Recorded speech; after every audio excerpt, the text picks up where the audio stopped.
Baik penonton, sudah ada 3 orang joki dan 1 orang Dewan Steward memberikan penghormatan kepada kita. Malam dikerti jalan di pinggir lapangan. Untuk itu sementara itu.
Loncat tadi.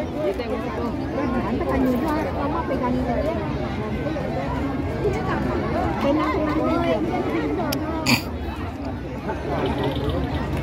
Ini abang-abang berbuat.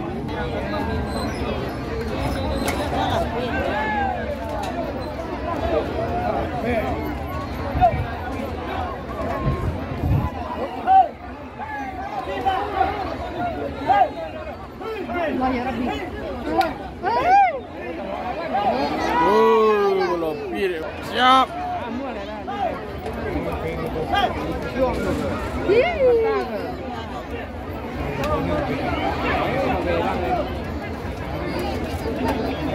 Ibu.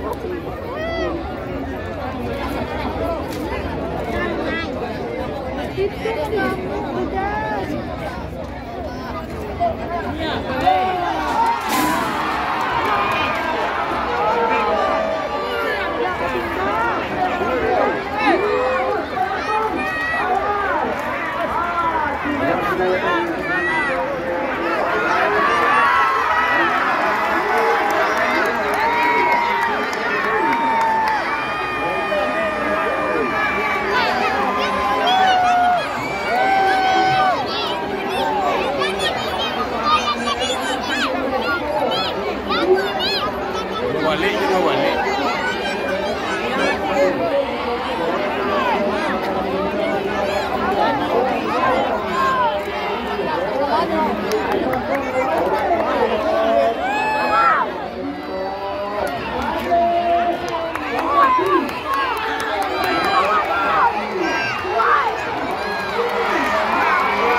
Baik, korpo kita punya Bapak Bupati, Bapak Kapolres, beserta Ketua DPRD dan kita yang lainnya sambil kita turun menuju pulang. Ya.